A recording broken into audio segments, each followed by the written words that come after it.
అదరకొట్టే కారం రంగు రుచి ఆచి కారం పొడి.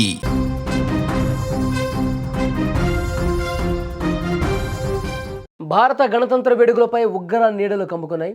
దేశమంతా త్రివర్ణ పతాక రెపరెపల కోసం సిద్ధమవుతుంటే సరిహద్దు అవతల నుంచి మృత్యు శకటాలు దూసుకొచ్చే ప్రమాదం ఉందని నిఘా వర్గాలు హెచ్చరించాయి. పాకిస్తాన్ ప్రేరేపిత ఉగ్రవాద సంస్థ జైషే మహమ్మద్ ఐఎస్ఐ సాయంతో భారత్ను రక్తపాతంలో ముంచేందుకు భయంకరమైన స్కెచ్ వేసినట్టుగా సమాచారం వచ్చింది.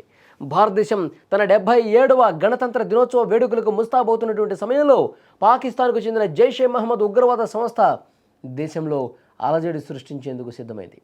ఈసారి వారు అత్యంత రహస్యంగా 26-26 అనే కోడ్ నేమ్తో దాడులకు ప్లాన్ చేసినట్టు ఇంటెలిజెన్స్ వర్గాలు గుర్తించాయి.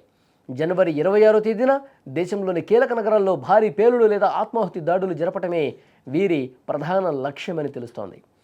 ఈ కుట్ర వెనుక పాకిస్తాన్ నిఘా సంస్థ ఐఎస్ఐ హస్తం స్పష్టంగా కనిపిస్తోంది. సరిహద్దుల ద్వారా ఉగ్రవాదులను భారత్లోకి పంపడమే కాదు, వారికి అవసరమైన ఆయుధాలు, నిధులను కూడా ఐఎస్ఐ సమకూరుస్తోంది. ఢిల్లీ, జమ్మూ కాశ్మీర్, పంజాబ్ రాష్ట్రాలను టార్గెట్ చేసుకుని ఈ దాడులకు వ్యూహం రచించారు. గణతంత్ర వేడుకలకు అంతరాయం కలిగించి అంతర్జాతీయ స్థాయిలో భారత్ పరువు తీయాలన్నదే వారి దుర్మార్గపు ఆలోచన. ఈ హెచ్చరిక నేపథ్యంలో కేంద్ర ప్రభుత్వం, భద్రతా దళాలు హై అలర్ట్ ప్రకటించాయి. ఢిల్లీ పోలీసులు ఇప్పటికే రంగంలోకి దిగారు. పలువురు మోస్ట్ వాంటెడ్ ఉగ్రవాదుల ఫోటోలను కూడా విడుదల చేస్తూ నగరమంతా పోస్టర్లు వేశారు. వీరిని ఎక్కడైనా గుర్తిస్తే వెంటనే సమాచారం ఇవ్వాలని ప్రజలను కోరారు.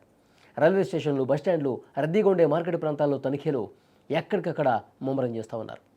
సోషల్ మీడియా వేదికగా జరుగుతున్నటువంటి ఈ ఉగ్రవాద ప్రచారాన్ని అరికట్టేందుకు సైబర్ పోలీసులు కూడా గట్టి చర్యలు తీసుకున్నారు. విద్వేషపూరిత ప్రసంగాలు చేస్తూ యువతను తప్పుదోవ పట్టిస్తున్న కొంతమంది అనుమానితులను కూడా అదుపులోకి తీసుకున్నారు.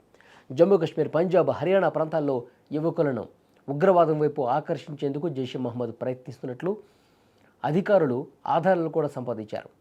దేశ సరిహద్దుల్లో కాపాలను మరింత కఠినతరం చేశారు. డ్రోన్ల సాయంతో నిరంతరం నిఘా కొనసాగిస్తున్నారు.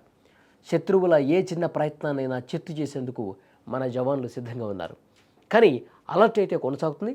26-26 ఒక కోడ్ పెట్టుకుని వాళ్ళు దాడులకు ప్లాన్ చేసినట్టుగా మన నిఘా వర్గాలకి చాలా స్పష్టమైనటువంటి సంకేతాలు వచ్చాయి. మనకు తెలుసు, ఢిల్లీలో మన జరిగినటువంటి బాంబ్ బ్లాస్ట్ ఎంతటి రక్తసిక్తని చేసింది, ఎన్నో కుటుంబాల్ని విషాదంలోకి నెట్టేసిందో మనం చూస్తున్నాం. ఇండియా గేట్ సమీపంలో జరిగినటువంటి ఏదైతే ఆ పెను విధ్వంసం ఉందో ఇంకా కళ్ళ ముందు కనిపిస్తాను ఉంది. ఎంతోమంది అమాయకులు ప్రాణాలు కోల్పోయారు.